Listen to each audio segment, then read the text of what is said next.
कि लद्दाख को छठे शेड्यूल का वादा बीजेपी ने किया है, तो हम उसको मांगेंगे उनसे कि उनका प्रॉमिस है कि वो हमें दे दे। करंट जो लद्दाख है वो प्रेजेंट जम्मू कश्मीर से 3 गुना बड़ा है। अच्छा जी, और एरिया वाइज एरिया वाइज और हिंदुस्तान की सबसे बड़ी कॉन्स्टिट्यूएंसी है। 2019 से हमने कई प्रोटेस्ट देखे लद्दाख जी में, सारे पीसफुल थे। जी। व्हाट वेंट रॉन्ग इस बार? अलग क्या गलत हुआ कि वायलेंट हो गया? सोनम वांगचुक साहब ने कभी इन्वेस्टिगेशन की तरफ लोगों को नहीं बुलाया, वायलेंस की तरफ नहीं बुलाया।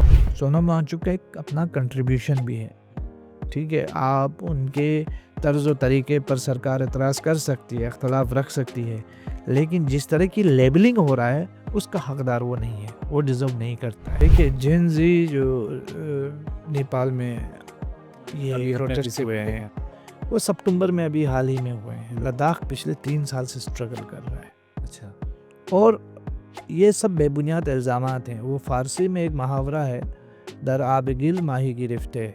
इसके मानी ये हैं कि जब पानी गधला होता है तो हर कोई मछली पकड़ लेता है। लेकिन ये नहीं भूलना चाहिए कि लद्दाख एक नेचुरल डिफेंस है इस देश के लिए।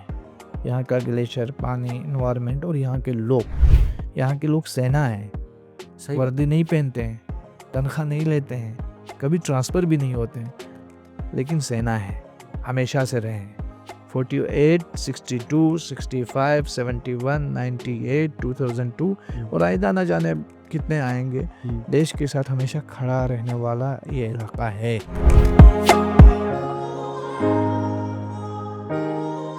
हेलो एंड वेलकम, स्वागत है आपका एक्सप्रेस कैफ़े पॉडकास्ट के इस स्पेशल एपिसोड में। इस बार बात बेहद ख़ास इशू की हो रही है और एक इशू जो पूरे देश में अभी चर्चा का विषय है वो है लद्दाख में हो रहे प्रोटेस्ट, जो कि अब बंद हो चुके हैं क्योंकि लद्दाख में, लेह में कर्फ्यू की स्थिति है। कर्फ्यू की स्थिति यूँ बनी कि 24 सितंबर को वहाँ पर एक पीसफुल प्रोटेस्ट के दौरान वायलेंस हो गई, पुलिस की फायरिंग में 4 लोगों की मौत हो गई और उस जो प्रोटेस्ट थी उसको लीड कर रहे एजुकेशन रिफॉर्मिस्ट और क्लाइमेट एक्टिविस्ट सोनम वांगचुक को अरेस्ट कर लिया गया उसके बाद और उनको जेल में डाल दिया गया। तमाम पूरे इलाके में, उस पूरे रीजन में कर्फ्यू लग गया। तरह तरह की बातें इस पूरी चर्चा में आ रही हैं। वहाँ के लोगों का एक अलग पर्सपेक्टिव है, गवर्नमेंट का अलग पर्सपेक्टिव है और एक मिडल ग्राउंड खोजने की कोशिश हो रही है। पूरी चर्चा को समझने के लिए शेड्यूल 6 क्या होता है, उसकी डिमांड क्यों हो रही है लद्दाख में, स्टेटहुड की डिमांड क्या है, क्यों हो रही है, पहले लद्दाख का क्या एडमिनिस्ट्रेटिव मॉडल था, अब क्या है और किसकी डिमांड की जा रही है, फ्यूचर क्या है, इन तमाम मुद्दों पर हम लोग बात करेंगे। इस वीडियो को, इस पॉडकास्ट को पूरा सुने और इस पूरी चर्चा में मेरे साथ हैं सजाद कारगिली।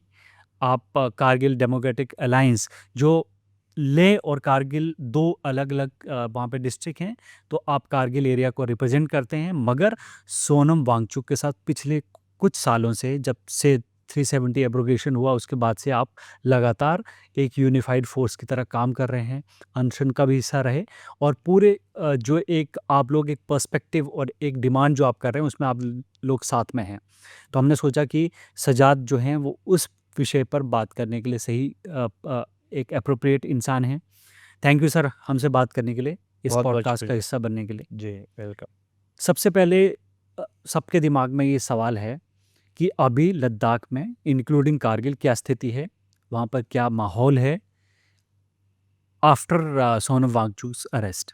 अ, सबसे पहले आपका बहुत-बहुत शुक्रिया। बहुत अच्छे और अहम विषय पे आपने ये पॉडकास्ट रखा है और मैं उम्मीद करूँगा जो भी व्यूअर्स हैं वो लद्दाख की जो ग्राउंड सिचुएशन है उसको अंडरस्टैंड करेंगे, समझेंगे और थोड़ा उसकी जो हकीकत है उसके बारे में थोड़ा अपने आप को उससे अवेयर करेंगे।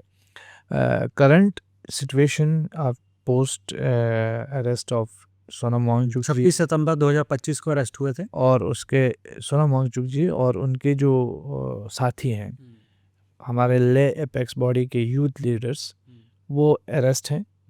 तकरीबन 40 के आसपास लोग अरेस्ट हैं। सोनम वांगचुक जी को जोधपुर जेल में अरेस्ट करके रखा हुआ है, उनके ऊपर NSA लगाया गया है।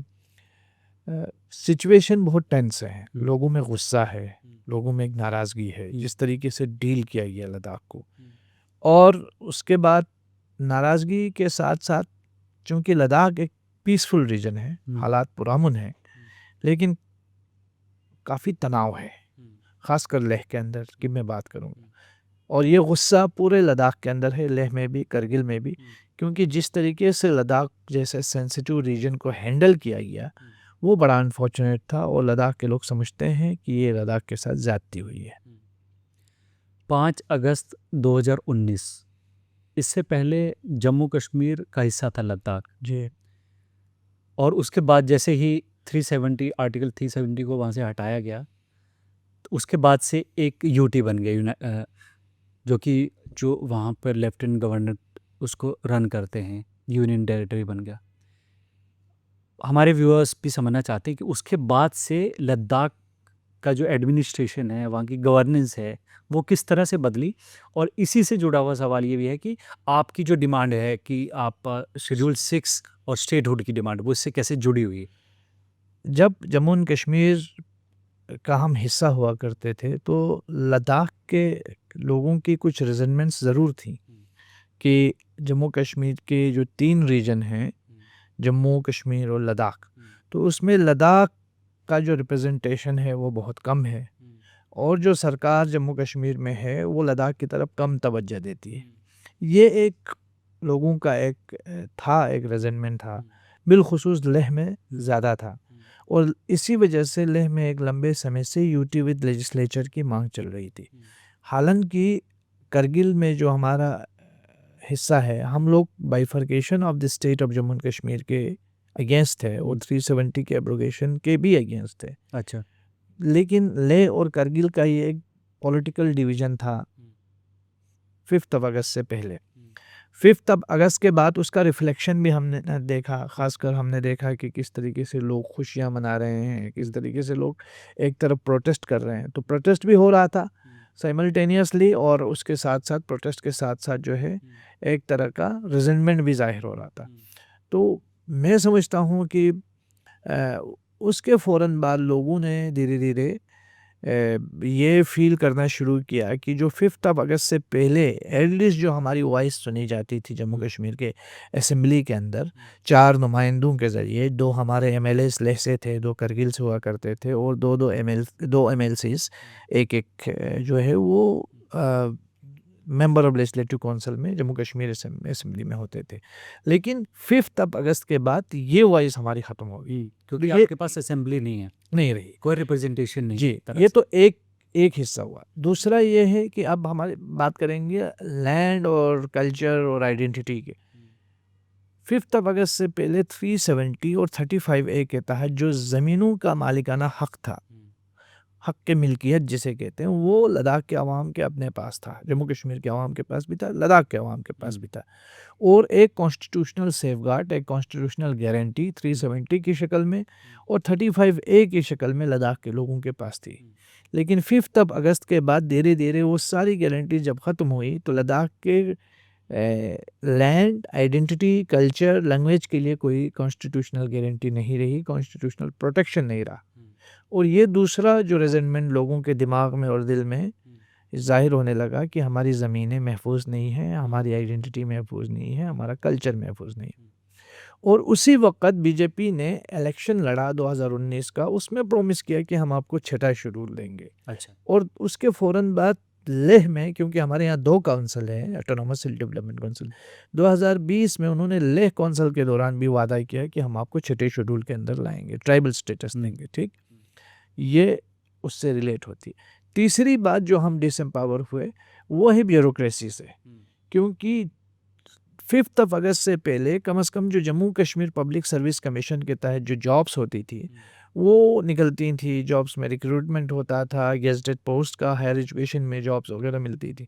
लेकिन 5th ऑफ अगस्त के बाद एक भी सिंगल गेजेटेड पोस्ट की नौकरी आज तक किसी लद्दाखी को नहीं मिली है, पिछले 6 साल में। अच्छा। पब्लिक सर्विस कमीशन तो है ही नहीं, जिस वजह से हम 3 लेयर्स पे हम डिप्राइव हुए।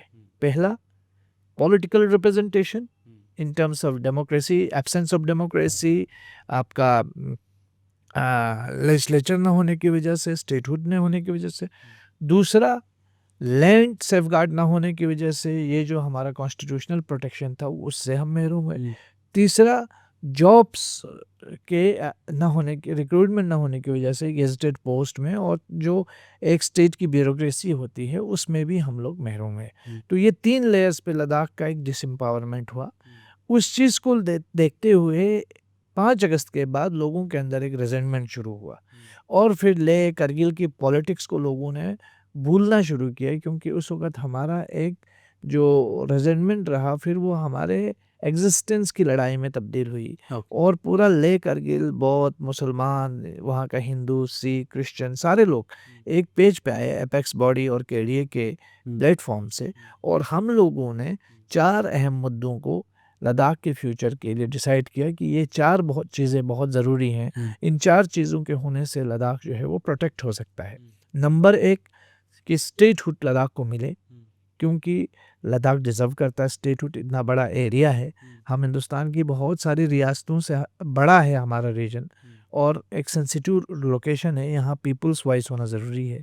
दूसरा ये कि लद्दाख को 6 शेड्यूल का वादा बीजेपी ने किया है, तो हम उसको मांगेंगे उनसे कि उनका प्रॉमिस है कि वो हमें दे दे। तीसरा ये कि हमारे पास पब्लिक सर्विस कमीशन ने हमारा अपना कार्डर होना चाहिए, जो नहीं है, जिस वजह से हमें परेशानी है, ये हमें मिले। और चौथा, लेह और कारगिल रीजन, चूँकि जब हम जम्मू कश्मीर का हिस्सा थे तब तो एक रिप्रेजेंटेटिव था, अब हम एक अलग स्टेट टाइप का बने हैं, तो हमारा अब भी एक ये हो तो ये नाइंसाफ़ी है। पूरे जी, इलाके से। हाँ, चूँकि करंट जो लद्दाख है वो प्रेज़ेंट जम्मू कश्मीर से 3 गुना बड़ा है। अच्छा, जी, और एरिया वाइज़। एरिया वाइज़, और हिंदुस्तान की सबसे बड़ी कॉन्स्टिट्यूएंसी है अच्छा, एरिया वाइज़। पार्लियामेंट्री जी, पार्लियामेंट्री कॉन्स्टिट्यूएंसी है। 4.5 लाख लोग हैं। जी, लेकिन एक एमपी को एक एरिया से दूसरे हिस्से का विज़िट करने में तकरीबन 2 दिन और 1 रात लगती है। तो ये बहुत टफ़ है कि एक मेंबर पार्लियामेंट अपनी कॉन्स्टिट्यूएंसी में विज़िट करने में इतना टाइम लगे, तो वो रिप्रेजेंट नहीं कर पाएगा, वो उन तक नहीं पहुंच पाता है, इसलिए 2 एमपी का होना लाजमी है। तो ये 4 अहम डिमांड्स हैं, जिसको लेकर हमने एमएचए के सामने कई राउंड ऑफ टॉक्स किए हैं, और काफ़ी बातचीत चल रही थी। अब ये अनफॉर्चुनेटली जो इंसिडेंट हुआ है, जहाँ गोलियां चली और जवानों पे 4 लड़कों को मार दिया गया, तकरीबन 30, 40, 60 के आसपास ज़ख्मी हुए, 10 के आसपास जो है क्रिटिकल हुए, और फिर अब 40-50 लोगों को अरेस्ट किया हुआ है। तो ये जाती है लद्दाख। 2019 से हमने कई प्रोटेस्ट देखे लद्दाख जी। में, सारे पीसफुल थे। जी, व्हाट वेंट रॉन्ग? इस बार अलग क्या हुआ, क्या गलत हुआ कि ये वायलेंट हो गया? और लोगों में भी तब इस बात फैली जब बीजेपी के दफ्तर को आग के हवाले कर दिया भीड़ ने। तो वायलेंस कैसे क्रिएट हो गई? देखिए, ये तो खैर इसकी तो हम जुडिशल इंक्वायरी की मांग कर रहे हैं कि वायलेंस कैसे हुआ, कौन इसके पीछे था, किसने इन्वेस्टिगेट किया, सारी चीज़ें। बट हमारा ये मानना है कि जो अनशन चल रहा था और जिसमें सोनम वांगचुक जी जिसको लीड कर रहे थे, वो शुरू से ही पीसफुल था। ये बात अलग है कि उनकी डॉक्टरल वीडियोस चलाई जा रही हैं, that is another thing. But जो हकीकत में जो उनका मूवमेंट रहा है, हालांकि उनका मूवमेंट नहीं था, ये एपेक्स बॉडी केडीए ने लद्दाख के अवाम का मूवमेंट था, और सोनम वांगचुक आपका भी सपोर्ट उनको रहा है? सबको। अब ये सोनम वांगचुक साहब की एक आवाज़ थी, एक जाना पहचाना चेहरा था देश भर में, तो उनका एक समर्थन था लद्दाख के मूवमेंट को शुरू में। अभी रिसेंटली तो वो एपेक्स बॉडी का पार्ट बने, और हमने ये कोशिश भी की कि उनको बातचीत का भी हिस्सा बनाएं। सोनम वांगचुक साहब ने कभी इन्वेस्टिगेशन की तरफ लोगों को नहीं बुलाया, वायलेंस की तरफ नहीं बुलाया। हो सकता है आप उनके बहुत सारे इश्यूज से मतभेद रख सकते हैं, लेकिन जो सच्चाई है वो सच्चाई है। वो ये है कि कभी उन्होंने इन्वेस्टिगेट नहीं किया, उन लोगों को वायलेंस की तरफ नहीं उकसाया। ये जो प्रोटेस्ट हुआ वो अनशन साइड से बाहर हुआ, और वहाँ फायरिंग हुई। और एक चीज़ बताऊं कि इस अनशन से तकरीबन 1 महीना पहले हम लोगों ने एक प्रेस कॉन्फ्रेंस करके करगिल और लेह दोनों जगहों में, एपेक्स बॉडी और केडीए ने, क्योंकि उस वक़्त करगिल में एक 3 रोज़ा भूख हड़ताल हमने की थी, और उसके बाद एक प्रोटेस्ट हुआ था जिसमें करगिल और लेह के लीडर्स ने ज्वाइंटली एक प्रोटेस्ट में हिस्सा लिया जो आज़ादी के बाद कभी नहीं हुआ लद्दाख में। अच्छा। पहली बार लेह और करगिल के हर धर्म के, हर ग्रुप के, हर एज ग्रुप के लोगों ने हिस्सा लिया। वो प्रोटेस्ट काफ़ी पावरफुल था और अपनी 4 मांगों को हमने रखा, जिसमें सोनम वांगचुक भी थे करगिल में जो प्रोटेस्ट हुआ। उसके बाद जो है सीआरपीएफ की डिप्लॉयमेंट होती है लेह में भी और करगिल में भी। लद्दाख के अंदर बहुत सारी अफवाहें फैलती हैं। लेह एपेक्स बॉडी और केडीए दोनों प्रेस कॉन्फ्रेंस करते हैं और सरकार से पूछते हैं कि ये सीआरपीएफ का डिप्लॉयमेंट क्यों हो रहा है।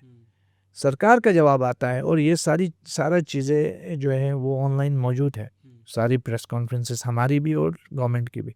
सरकार की तरफ से जवाब आता है कि लॉ एंड ऑर्डर सिचुएशन और नेशनल सिक्योरिटी को मद्देनज़र रखते हुए, क्योंकि आजकल चोरियां हो रही हैं, ये हो रही हैं, तो हमने ये सारा डिप्लॉयमेंट किया है।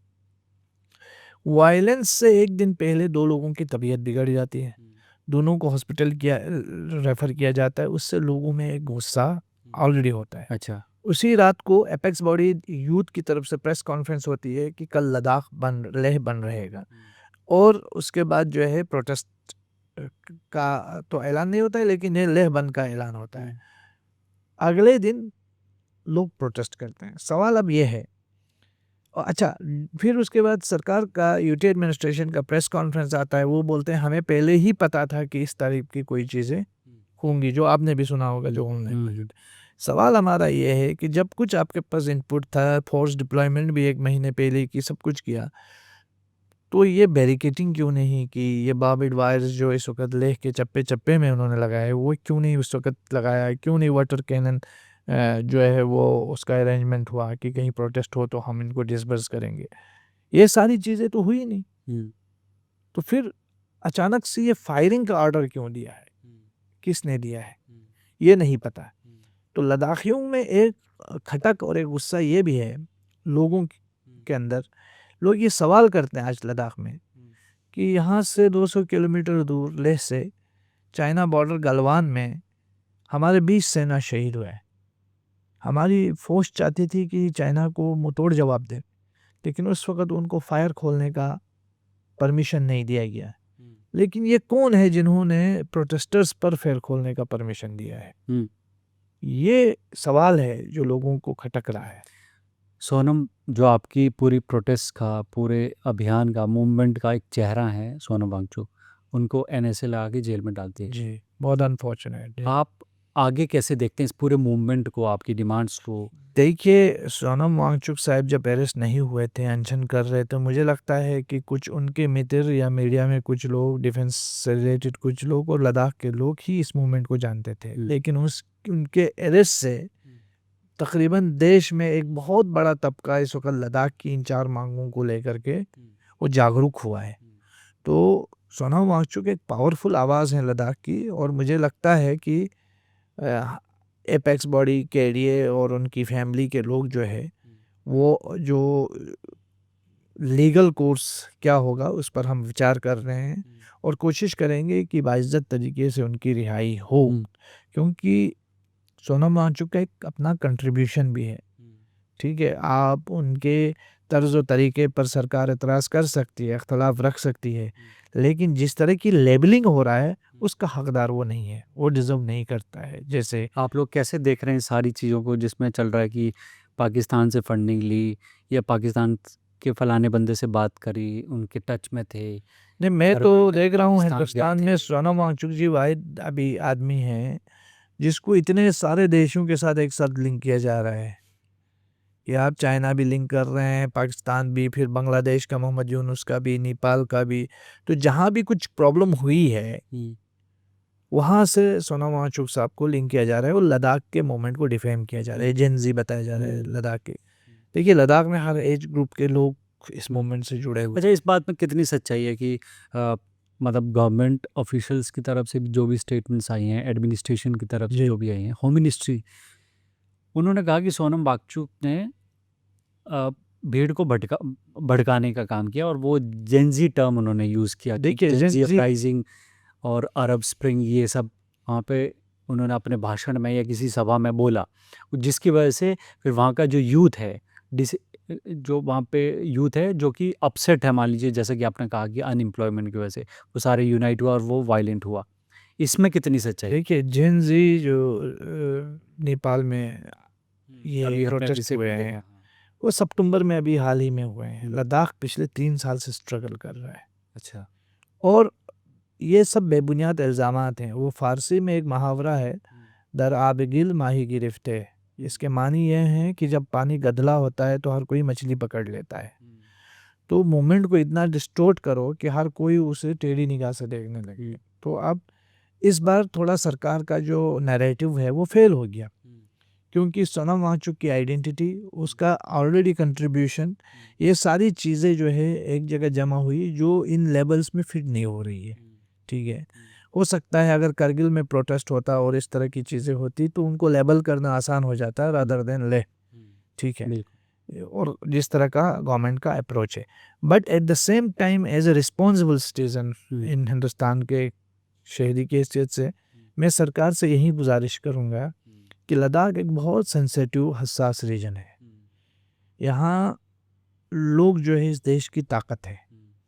हम लोग नेशनल डिफेंस की तो बात करते हैं, लेकिन ये नहीं भूलना चाहिए कि लद्दाख एक नेचुरल डिफेंस है इस देश के लिए। यहाँ का ग्लेशियर, पानी, इन्वायरमेंट और यहाँ के लोग सेना है। वर्दी नहीं पहनते हैं, तनख्वाह नहीं लेते हैं, कभी ट्रांसफ़र भी नहीं होते हैं, लेकिन सेना है, हमेशा से रहे हैं। 48, 62, 65, 71, 98, 2002 और आइंदा न जाने कितने आएंगे। देश के साथ हमेशा खड़ा रहने वाला ये इलाका है, तो इनको दीवार पे नहीं धकेलना चाहिए। और ये जो लेबलिंग हो रही है, इससे ट्रस्ट डिफिसिट पैदा होगा, सेंस ऑफ एलिनेशन लोगों में जाएगा। तो ये चीज़ लोगों के दिल और दिमाग में नहीं डालना चाहिए। अगर इस तरह होता है तो उसका सारी जिम्मेदारी फिर सरकार पे आयद होगी, क्योंकि उनकी नीतियों और उनकी पॉलिसीज़ की वजह से ये होता है। अब आप मुझे बताइए ना कि इतने बड़े देश को, लद्दाख जैसे एक छोटे से इलाके के लिए, कम पॉपुलेशन वाले, एक लेजिस्लेचर, एक स्टेटहुड देने में क्या दिक्कत है? क्या 370 के होते होते लद्दाख में 6 शेड्यूल से ज़्यादा प्रोटेक्शन नहीं थे? उस वक़्त कौन सा प्रॉब्लम हुआ नेशनल सिक्योरिटी को या नेशनल डिफेंस को, जो आज उसी पे परेशानी? मैं आ रहा हूँ, उसी पे आपने अपना पर्सपेक्टिव बताया, 4 डिमांड बताई। सरकार की तरफ से कहा जा रहा है कि जो 6 शेड्यूल है that is exclusively for north east, वो वहाँ पे इम्प्लीमेंट नहीं हो सकता है। दूसरा, सरकार ये कह रही है कि लद्दाख और कारगिल, लेह और कारगिल, दो ये पूरा रीजन जो है वो बहुत ही सेंसिटिव, जैसा कि आपने भी बताया। एक तरफ चाइना, एक तरफ पाकिस्तान है। रिन्यूएबल एनर्जी के पूरे सोर्सेज हैं वहाँ पर। टूरिज़्म का पूरे एक इंडस्ट्री वहाँ पे डेवलप की जा सकती है, पोटेंशियल है। और सरकार का फोकस वहाँ पे डेवलपमेंट करने का है, वहाँ तक पहुँचने का, वहाँ तक एक्सेस और बढ़ाने का पूरे देश। तो सरकार अपनी जगह ठीक कह रही है। तो ऐसे में आप और सरकार बीच का क्या रास्ता हो सकता है जिसमें कि डेवलपमेंट भी हो और जो डिफेंस का एस्पेक्ट है, जियोपॉलिटिकली जो सेंसिटिव इलाका उसका भी हो, और जो सरकार का दूसरा वो है कि टूरिज़्म को भी वहाँ पे डेवलप किया जाए? देखिए, पहली चीज़ तो ये है कि हिंदुस्तान में लद्दाख अकेला कोई रीजन नहीं है जो बॉर्डर है और जहाँ स्टेट की मांग हो रही। राजस्थान बॉर्डर में है, पाकिस्तान के साथ लगा हुआ है। पंजाब बॉर्डर है, गुजरात बॉर्डर है, तो गुजरात को यूनियन टेरिटरी बना सकते हैं। तो ये जो स्टेट्स हैं, हिंदुस्तान की ताकत 2 चीज़ों में है, इसकी डाइवर्सिटी में और इसके फेडरल स्ट्रक्चर के अंदर। डाइवर्सिटी और फेडरल स्ट्रक्चर जितना स्ट्रॉन्ग होगा, मुल्क उतना मजबूत होगा। देखिए, ख़ासकर वेस्टर्न डेमोक्रेसी को हमारे यहाँ काफ़ी बहुत सारे लोग अप्रिशिएट करते हैं, और अमेरिका जैसे कंट्री के अंदर भी आप देखेंगे वहाँ फेडरलिज्म इतना मजबूत है कि हर स्टेट का अपना एक कॉन्स्टिट्यूशन है, अपना एक फेडरल स्ट्रक्चर है, वो बहुत मजबूत है। तो उससे ऐसा नहीं है कि अमेरिका टूट रहा है, बिखर रहा है, बल्कि वो मज़ीद जुट जाते हैं। मेरा ये है कि दिल्ली से अपॉइंट किया हुआ बंदा जो अकाउंटेबल ही नहीं है लोगों के दरमियान, वो लोगों के इश्यूज़ को एड्रेस नहीं कर सकता, फुलफ़िल नहीं कर सकता, एस्पिरेशंस को फुलफ़िल नहीं कर सकता। आज के दिन में एक बार फिर ये मैं कहता रहा हूँ पिछले कई दिनों से, the idea of the union territory, मैं ये कहूँगा the experiment of the union territory has failed. to address the aspirations of the people of Ladakh. Six schedule आपको मालूम है कि जिन नॉर्थ ईस्ट एरिया इसमें दिया गया है उसमें मज़ीद एक कॉन्स्टिट्यूशनल अमेंडमेंट की ज़रूरत है। वो अगर करने के बाद इसको लद्दाख में एक्सटेंड किया जा सकता है, क्योंकि लद्दाख के ट्राइबल पॉपुलेशन हमारी ज़्यादा है और ट्राइबल अफेयर्स मिनिस्ट्री ने भी रिकमेंड किया हुआ है और ये गवर्नमेंट का भी अपना वादा है, बीजेपी का अपना वादा है और एक बार नहीं 2 बार वादे किए हैं। तो हम कोई अलग से कोई चीज़ नहीं मांग रहे हैं, वो चीज़ जो कॉन्स्टिट्यूशन के फ्रेमवर्क में आती है वही चीज़ हम मांग रहे हैं।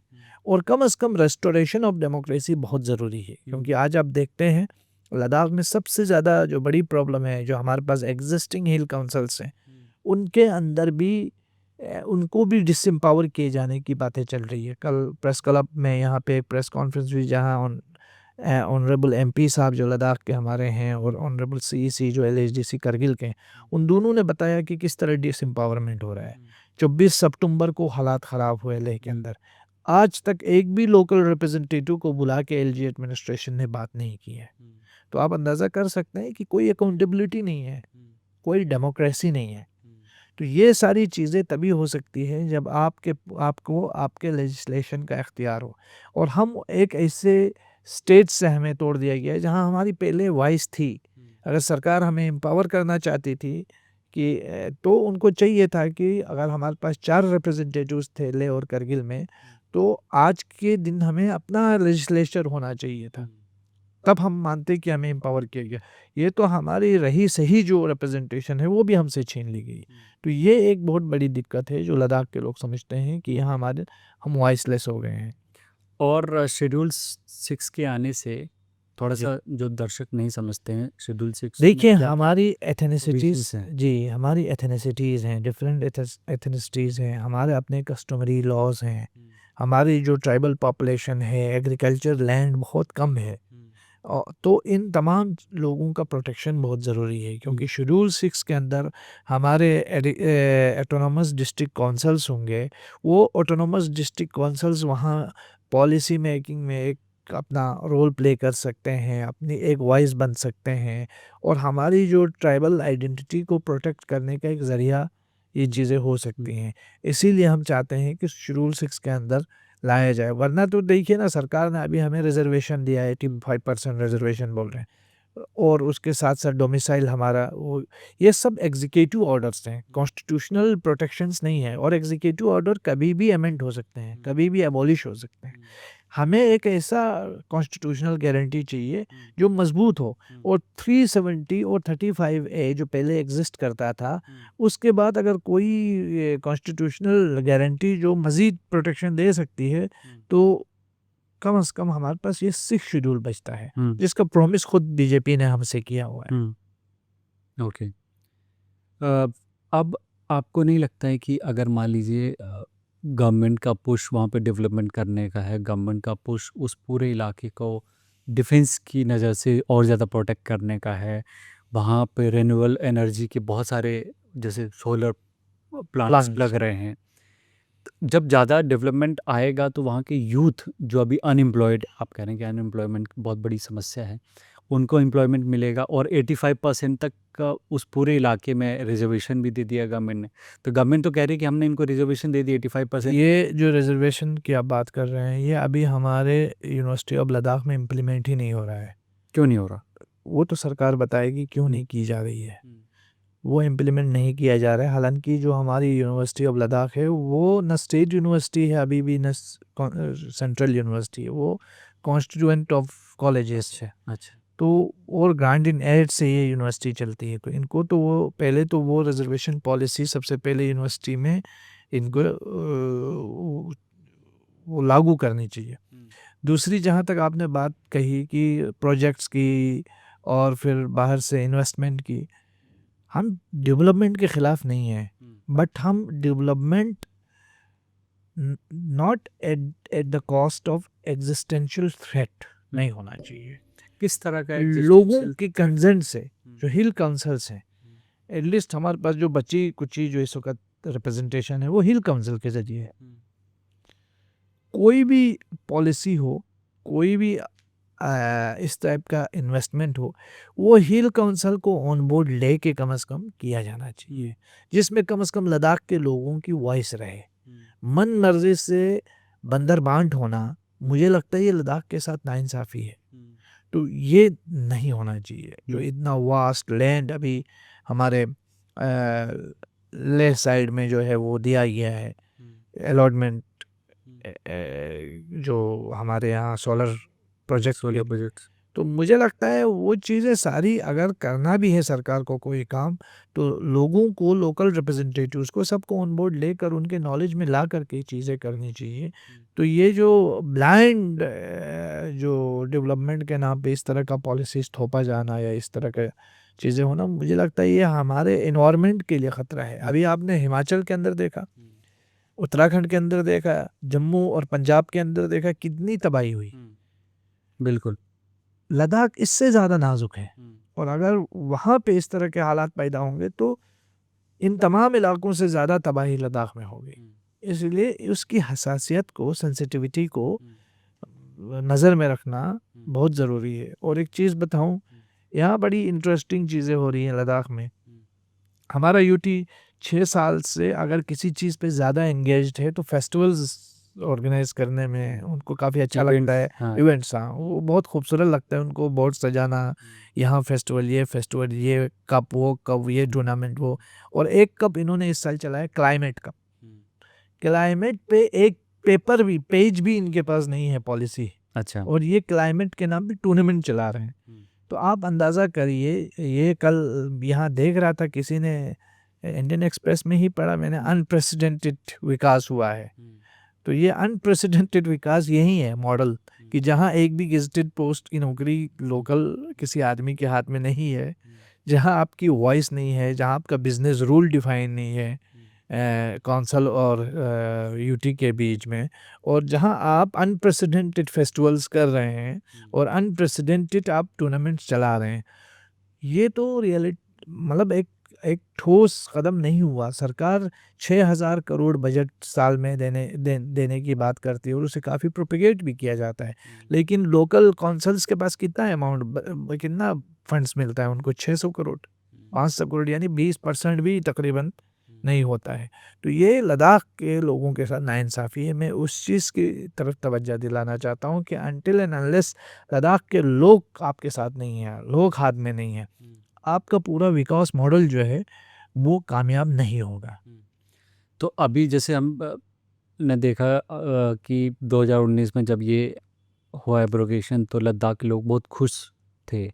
उन्होंने बहुत अपना जुबिलेशन बताया कि हाँ, अब शायद फोकस जो है गवर्नमेंट का, सेंटर का, वो लद्दाख की तरफ होगा। जैसे कि आपने शुरू में बताया कि पहले कश्मीर की तरफ ज़्यादा फोकस रहता था और ये एलिनेटेड रहता था। अब 6 साल हो चुके हैं इस चीज़ को, और 6 साल का एक्सपीरियंस आप बता रहे हैं कि किस देखिए ना, शुरू में ये जो जुबिलेशन की आपने बात की, ये लेह में हुआ ज़रूर, लेकिन करगिल में प्रोटेस्ट भी हुए। मैंने ये कहा कि लद्दाख 2 हिस्सों में डिवाइड था।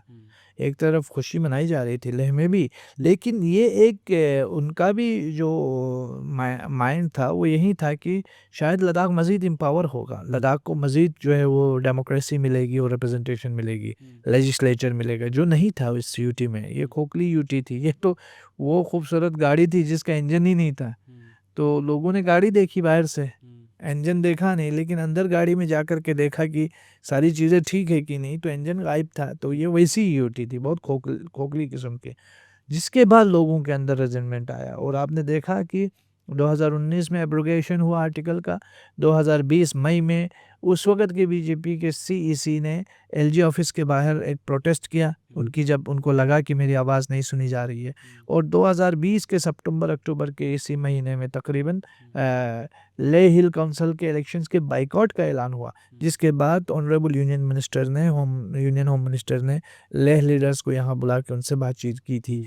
तो ये यूटी शुरू में ही लोगों को लगा कि इसमें कुछ दम नहीं है, इसमें वॉइस नहीं है लद्दाखियों की, और लद्दाख के लोगों का कल्चरल आइडेंटिटी और उनका कॉन्स्टिट्यूशनल गारंटी कहीं इसमें नहीं है। इसीलिए तब से जो है धीरे धीरे ये यूटी का आइडिया जो है लोगों को नज़र आया कि ये खाली है, इसमें कुछ नहीं है, और ये आइडिया फेल हो गया।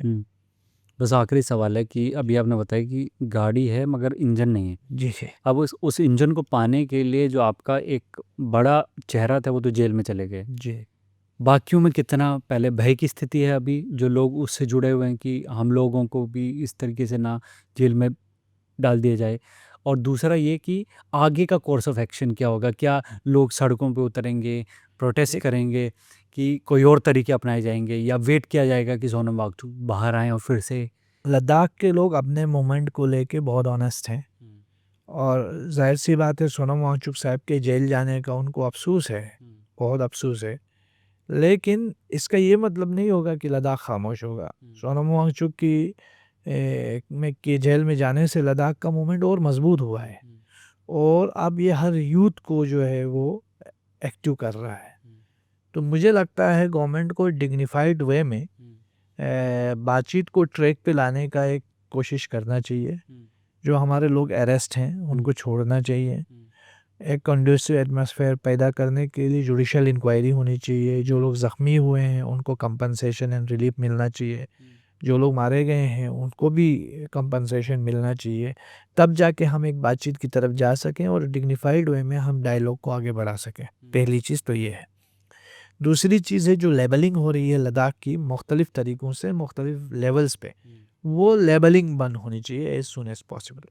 मुझे लगता है कि अगर नीयत में सफाई हो, पॉजिटिविटी हो, कोई चीज़ नामुमकिन नहीं है, हर चीज़ मुमकिन है। बट डिपेंड करता है कि गवर्नमेंट का इंटेंशन क्या है। जहाँ तक लद्दाखियों का ताल्लुक है, लद्दाख के लोग हमेशा से पीसफुल रहे हैं, वो इस देश की ताकत हैं। बट लद्दाख के लोग साथ में ये चाहते हैं कि ये जो कॉलोनियल ट्रीटमेंट हो रहा है लद्दाख के लोगों के साथ, ये कॉलोनियल ट्रीटमेंट बंद होना चाहिए। शुक्रिया सज्जाद कारगिरी जी हमसे बात करने के लिए, इस पॉडकास्ट में अपने एक पर्सपेक्टिव रखने के लिए जो वहाँ के लोगों की आवाज़ है। और ये बातचीत आपको कैसी लगी और इसमें कोई सुझाव हो, आपका कोई कमेंट हो तो कमेंट बॉक्स में ज़रूर बताएं। और सरकार को भी बीच का रास्ता अपनाने की ज़रूरत है। जैसे कि बताया कि एक डिग्निफाइड तरीके से डायलॉग इस्टेब्लिश करके वहाँ के लोगों की क्या ज़रूरतें हैं, वहाँ के लोग क्या एस्पायर कर रहे हैं, वहाँ का यूथ क्या एस्पायर कर रहा है, उन चीज़ों को कंसिडर करके और एक डेमोक्रेटिक तरीके से, ताकि उनका रिप्रेजेंटेशन हो, उनकी आवाज़ पार्लियामेंट तक हो, विधानसभा बने जिसकी डिमांड कर रहे हैं। इतना बड़ा एरिया और वहाँ पर एक भी विधायक या एक भी रिप्रेजेंटेटिव नहीं है, सिर्फ नाम का एक एमपी है। तो वो सारी डिमांड्स जायज़ डिमांड लगती हैं जब आप पर डेमोक्रेटिक तरीके से देखते हैं। तो ये बातचीत आपको कैसे लगी और सोनम वांगचुक की अरेस्ट को लेकर, वहाँ की प्रोटेस्ट को लेकर आपकी कोई सुझाव हो राय हो तो ज़रूर बताएं। शुक्रिया।